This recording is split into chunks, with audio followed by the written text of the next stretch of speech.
In this video, I want to talk to you about creating your own LinkedIn group. Creating a LinkedIn group is one of the best ways to grow a targeted list of prospects and position yourself as an authority in your industry.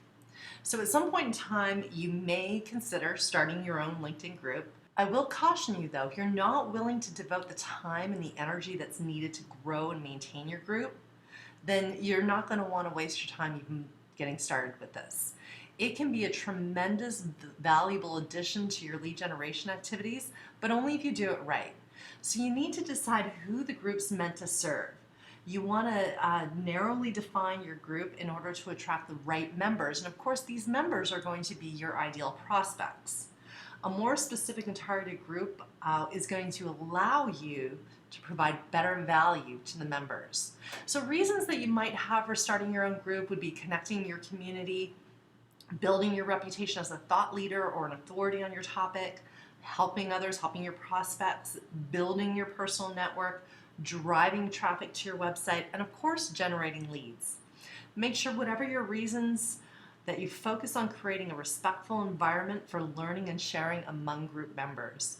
Make sure that you highlight exactly what specialty you want your group to be known for, and that you look for ways to differentiate your group from all the others. There's over 2 million groups on LinkedIn, so you want to make sure you set this up right. And by the way, there's a handy template that you can download that will take you through all the different sections of creating your group so that you know what content to put in the various sections, as I'm going to go through a little bit here in this video.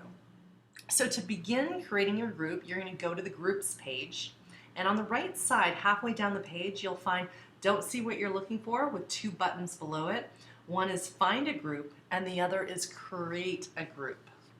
So you're going to want to click on Create a Group, and this is going to take you to a form that you fill out with all the information about the group. Anything with red asterisks is mandatory for you to fill out. So the first step is going to be adding a logo. So this image should be professional.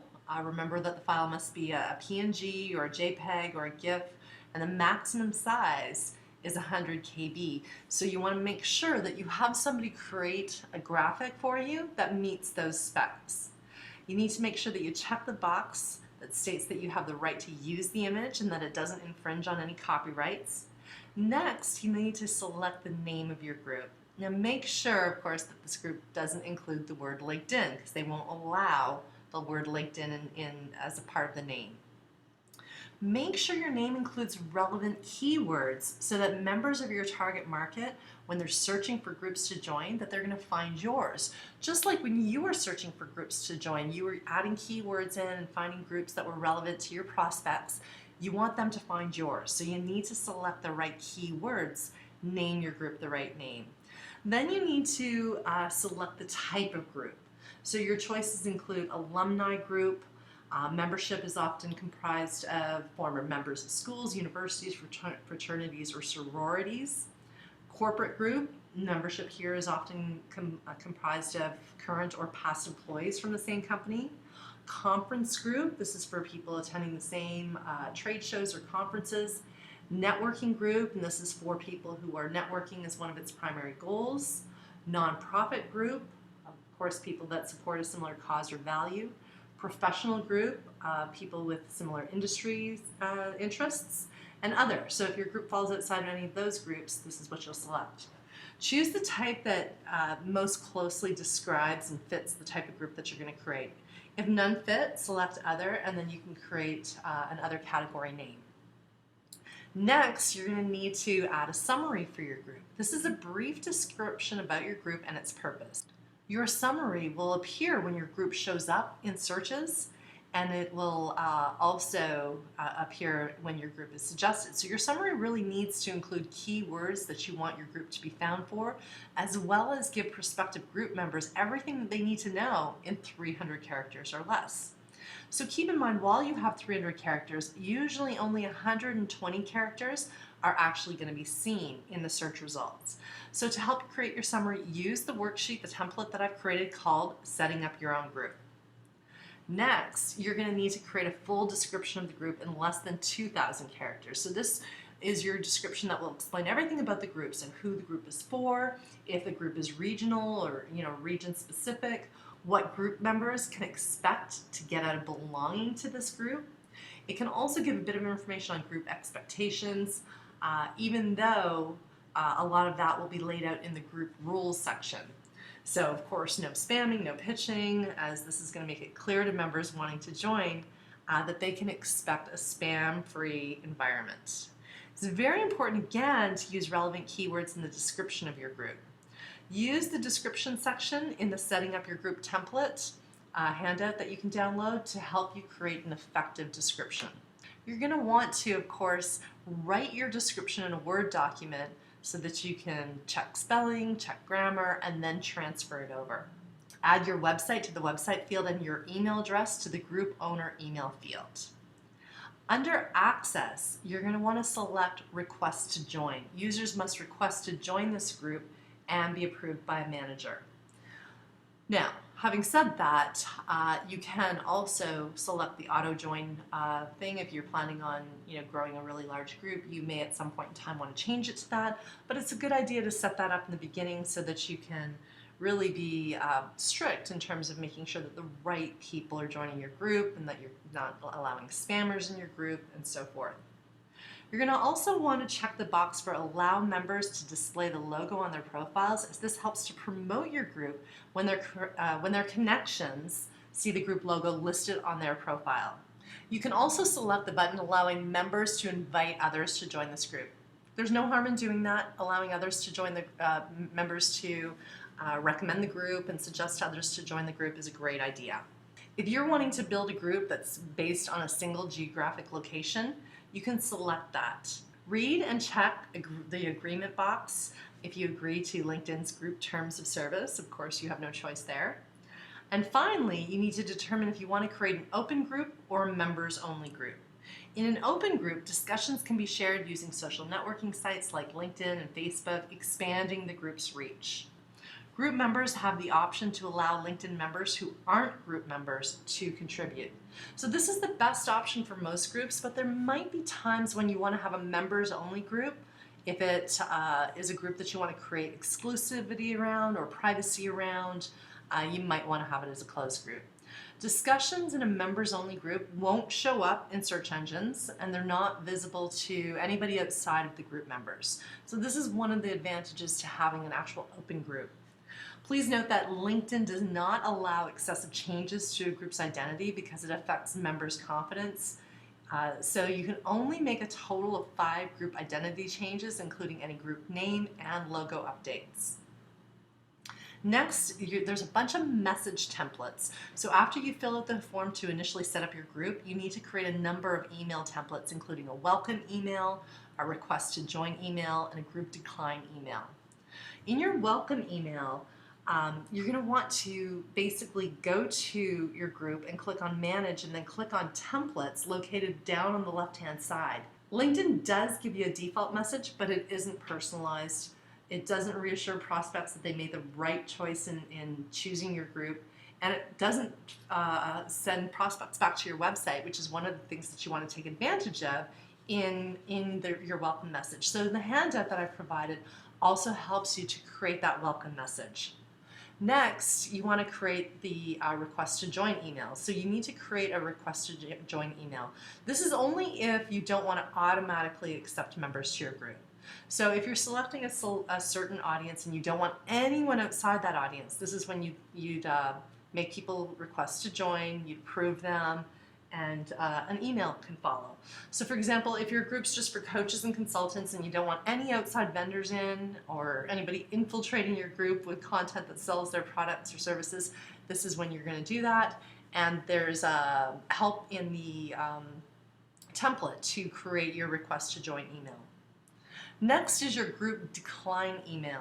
If you're being selective about who joins, you want to create a custom message to people when you decline their request to join the group.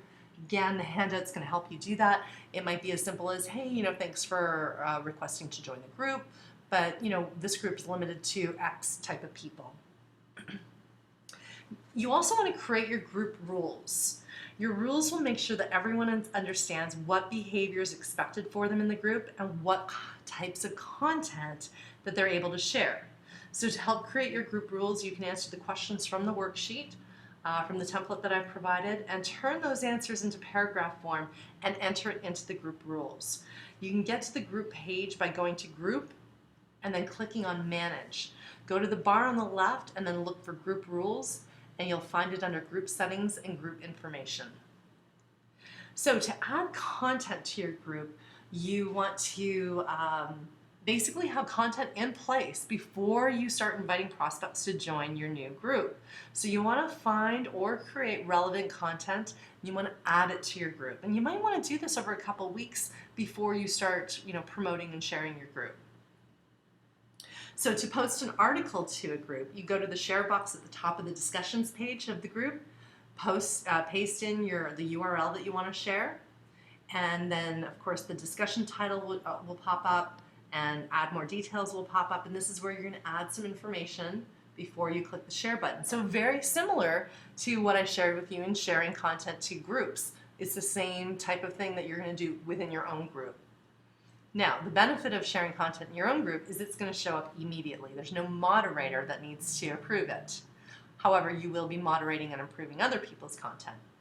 So then you want to be managing your discussions. If you click on the discussion title, you'll go to a page where you can see all the likes, comments, and shares. And at the very bottom, you can check the box that says send me an email for each new comment to receive a notification when a new comment is added to the conversation. Under the article, you can also choose to unfollow the conversation to stop receiving notifications of every single comment. You can add to manager's choice, so to add it to the manager's choice rotation box at the top of the discussion page. Or you can close the discussion. If the discussion has been discussed as much as it can, or it's starting to get heated, you can actually close that discussion. So the manager's choice rotating box, this is at the top of the discussion page above the share box. You'll see a large box that rotates between a hero image and discussions that have been selected as manager's choices. So adding discussions to manager's choice is a great way to promote any events you have or any new content that you shared. So to set up discussion as manager's choice, simply click the discussion's title. When it opens to its own page, beside the like and comment options, you can click on Add to Manager's Choice. You can also add a hero banner to rotate with the chosen articles. This image helps describe and brand your group. To add a hero image, click on Manage, then click on Group Information located in the left navigation bar. The image dimensions are 646 by 200 pixels or larger with a maximum size of 2 megabytes. So this should be a professional image or graphic. Have a graphic designer to do this so it looks pro. Now you're ready to start inviting people to join your group. A great way to invite people to your group is to include the invitation as part of your welcome or thank you message. So when you're connecting with new prospects and you're sending your welcome message, you might want to have a PS. By the way, I've got this LinkedIn group that's called X. Would love to have you as a member and look forward to your participation in it. Here's the link to join. You can do something like that. This builds, will drive a lot more activity to your LinkedIn group, and it's a way of building a community of people who want to receive information from you. So these are the people that you want to focus your marketing on. Again, in the template that I've created, there's a message in the handout that you can use to incorporate this. One of the big advantages to creating your own LinkedIn group is you have the ability to send a weekly group message. This is a simple way to re-engage group members on a weekly basis, or you can do it on a monthly basis, whatever works for you. Once you're in your group, you're going to click on Manage, and then on the left navigation menu, click on Send an Announcement. You'll see there will be a default subject that says Announcement From and the name of your group. Change that. Make sure that the subject line is interesting and engaging and appealing so people actually want to read it. And use, again, the template that I've provided to create your weekly announcement to the group. Sending an announcement basically sends that via LinkedIn to their message inbox as well as to their email inbox. So it's a great way to get found. This is something that you can do if you've got some great new content that you want to share, or if you're offering a new webinar or teleseminar, or if you're speaking, or something like that you want to let people know. You have the ability to message every single member of your group with a click of one button. So this is a phenomenal reason for starting your own LinkedIn group. Again, though, be prepared to spend the time, otherwise this is not going to be useful. There's a number of other opportunities for you to utilize your LinkedIn group. You can invite people to connect with it that are prospects. You can also be connecting further with JV opportunities, so JV, joint venture partners, referral partners. You can be inviting people to connect further for speaking opportunities, media opportunities. I've included a bunch of different templates for these examples in your handout that's downloadable. So again, a LinkedIn group's fantastic. You need to be prepared to spend the time in growing it, sharing it. One of the ways that you can be sharing it is also announcing it to your email list, announcing it in other social media sites. Of course, inviting new contacts, inviting existing contacts, and of course, setting up your group the right way with the right keywords so that it organically can get found. So again, setting up a group is going to be phenomenal. Make sure that you're prepared to spend the time. This can be an incredible tool for you, especially with that ability to message everybody in your group as your group grows and becomes very popular. Download the template if you are considering joining a group. Go through all the different fields, get that all ready, and you can literally create your group in a matter of like 15 minutes after you've laid all your content out that you're going to drop in there. Hire a graphic designer to do your logo for the group as well as your hero image. Make sure you do this pro, make sure it looks good, because this is going to be a tool that you can use and grow for a long period of time. Good luck with your LinkedIn group.